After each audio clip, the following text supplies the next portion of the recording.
What's good, everybody? It's the Real AG here, back at you again on the Lockdown Defense Sports Network. And I got to tell you guys, it is getting harder and harder for me to contain my excitement because, realistically speaking, every video that I'm putting out, every video we're putting out on the channel is one step closer to actually being in full draft mode into the NFL draft. And after this wild free agency wave we just went on and pretty much it getting to a damn near standstill at this point, I think it's safe to say that every fan and really every NFL team and NFL team execs' attention now is shifting to the 2025 draft. Like I said, it was a wild free agency period, in my opinion. We saw a lot of crazy moves. We saw teams fill a lot of needs over these last few weeks, whether it be through franchise tags, external free agent signings, massive contract extensions, are just guys, recouping some of their own players. But one thing is absolutely certain as we get closer to the draft, after free agency, we definitely have a much more clearer picture, if you will, of every team's, outstanding needs heading into the draft. And here at the Lockdown Defense Sports Network, we got a lot of exciting stuff coming down the pipeline for you this week, kind of giving you, the full-blown mock draft primers as we get into the brunt of mock draft season. So please be on the lookout for videos dropping. And what you don't want to miss is the live mock draft show we will be doing Thursday. So please be on the lookout on the Lockdown Defense socials for all that good information to drop. But with that, what we are going to be covering today, folks, is the NFC and AFC East, those pesky teams out there on the East Coast. We're going to be looking at kind of, where they're at after the free agency wave and what their, pending needs are going into the draft, as well as, some first round draft targets I think each team should be looking at. So let's just dive right into it, ladies and gentlemen. Up first, we got the AFC East, looking at, the Patriots, the Bills, the Jets, and those Dolphins down in the 305. So first and foremost, the Buffalo Bills, kind of the front runner of the division. Don't have like a whole lot of glaring needs because they seem to always be competitive. And I should note, none of these are really in any particular order, with the numbers. But I got their four biggest needs heading into the draft at edge rusher, cornerback, wide receiver, and defensive tackle. And I think the bigger thing to focus is Buffalo always seems to take a, needs meets value approach early in the draft. So that kind of makes me think that they're undoubtedly going to be looking at, edge rusher or cornerback, because I think defensive side of the ball is their biggest needs at this point. They're currently picking 30th, but I could see them trade up as we've seen them do in the past.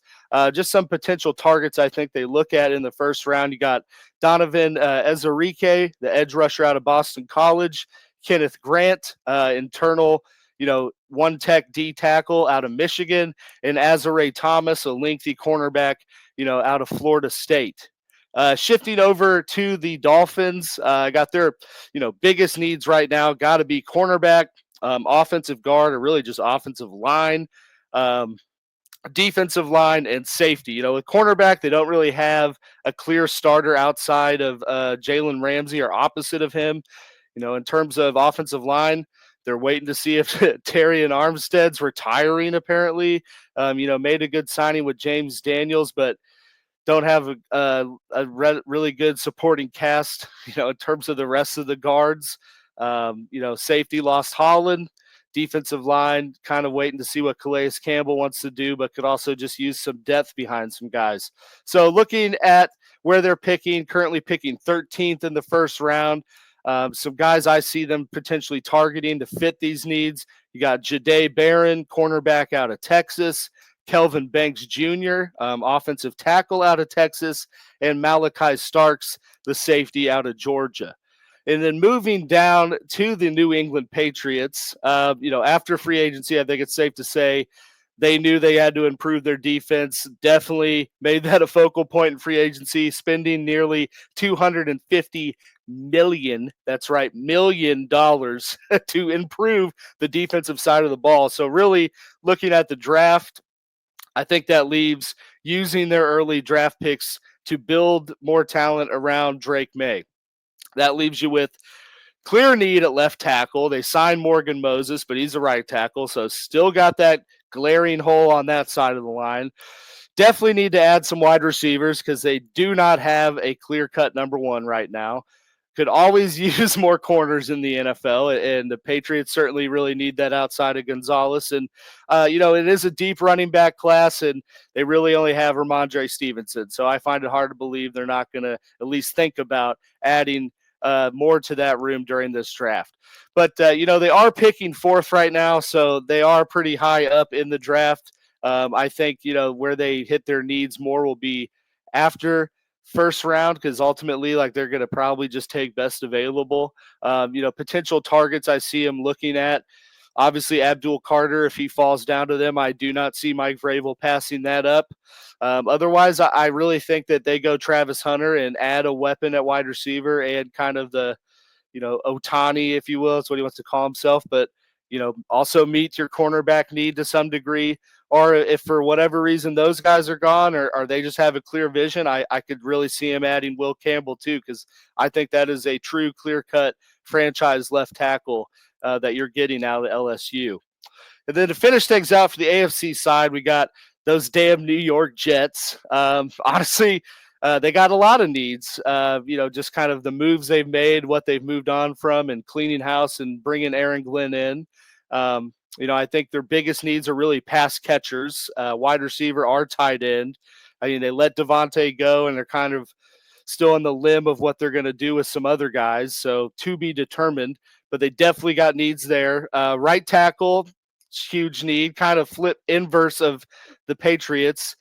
Jets are returning 4 starting linemen, but lost Morgan Moses. So got to need a right tackle. And then, they could certainly use some more depth or youth just across the defensive line room behind Quinnen Williams. So potential targets, looking for the Jets at picking 7th.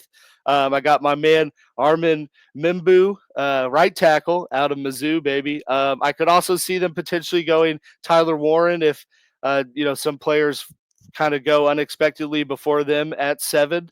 Or T-Mac, out of Arizona, wide receiver, I think is a perfect running mate to add to Garrett Wilson and, add more weapons for Justin Fields, who they did just sign.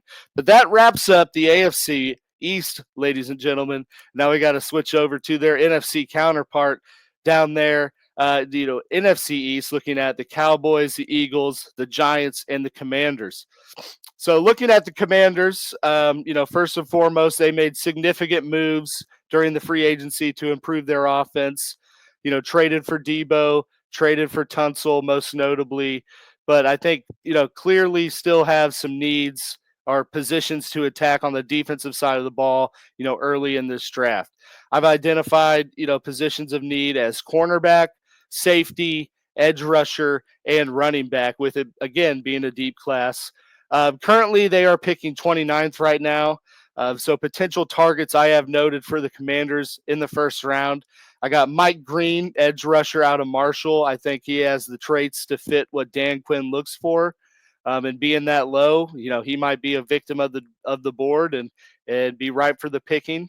I know our boy Mike Dubb probably appreciate this one. We got Nick Amaware, the safety out of South Carolina. I know a lot of people were big on Javon Holland coming over, so I think safety certainly is a position of need that they will address early in this draft. And then you got edge rusher Nick Scourton out of Texas A&M. So, further down that edge rushing narrative, if you will. Switching over to the New York Giants, everyone, knows the needs they got. You know where they're picking. First and foremost, the biggest need is obviously quarterback. They have currently my boy Jameis Winston and Tommy Cutlets on the roster. A lot of rumors of Aaron Rodgers or Russ being the plan B, but I mean, where they're picking, currently picking 3rd, it's got to be quarterback. Other positions of need, obviously outside of Andrew Thomas at left tackle, the whole offensive line could be replaced or use some work. Linebackers, they certainly need a good linebacking core to build their defense around. And then cornerback, they haven't hit on, some early cornerback picks that they've taken these past few drafts. So like I said, currently picking third. And realistically, I do not see them leaving that pick without a QB. So, potential targets are realistic targets. Got to be Cam Ward or Shador Sanders. Whoever doesn't go ahead of them, or for some reason both of those guys are gone.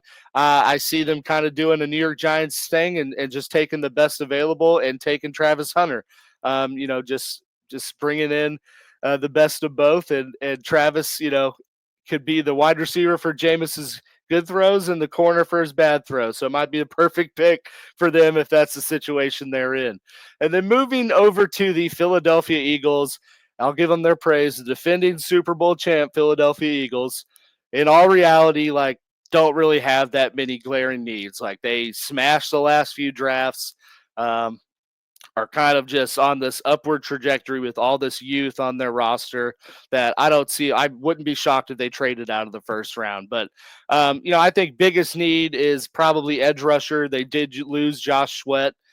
So they're leaving, Nolan Smith and some no-name guys is kind of the rest of the crop there. Safety, I think, is a position of need after the departure of C.J. Gardner-Johnson. Could always replenish to the D tackle room, especially as they're losing Milton Williams, and could certainly add to the core of cornerbacks that they are building there in Philly, behind Mitchell and Dijon by adding in this draft. Given what they did with the Super Bowl and they won, they are picking 32. So, like I said, I could see them trading out, but just kind of for the purposes of prepping for mock season, some potential targets that I note for the Eagles are Walter Nolan, D tackle out of Ole Miss, Donovan Ezerique, the edge rusher out of Boston College if he falls, or Shamir Stewart, another edge rusher out of Texas A&M, who's kind of seems to be on that falling path after the combine. Then to finish things out on the NFC East, we got to finish with them big dogs down in Texas, baby. That's right, the Dallas Cowboys, who honestly have a lot. Anyone will disagree with me on that one. More so, a lot of needs on the offensive side of the ball. I've identified the glaring needs as running back, wide receiver, cornerback, and defensive line. Like I said, they don't have much on the offensive side of the ball besides Dak and CD. That's where all their money's tied up. So realistically, that's probably where they go in the first round.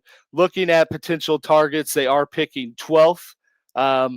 I think Ashton Jonty is a shoe-in almost if he's there. Just it all seems to be aligning, but the running back out of Boise State is certainly being mocked there a lot. Or you got Matthew Golden, wide receiver out of Texas, a good Robin to CeeDee Lamb's Batman.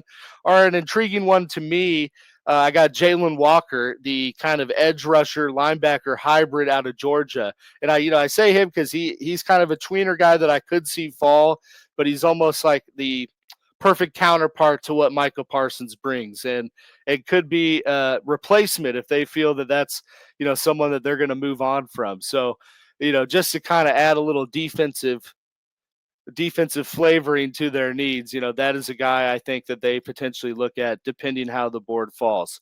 But that wraps up our biggest roster needs for both the AFC and NFC East, ladies and gentlemen. Like I said, got a lot of exciting pre-draft, mock draft content coming out this week. So please, follow all the boys on social. Drop them here. We got Mike Dubb, our Commanders Insider, Instagram and Twitter, our X. You got me, the Chiefs Insider, and my man Robert Garcia.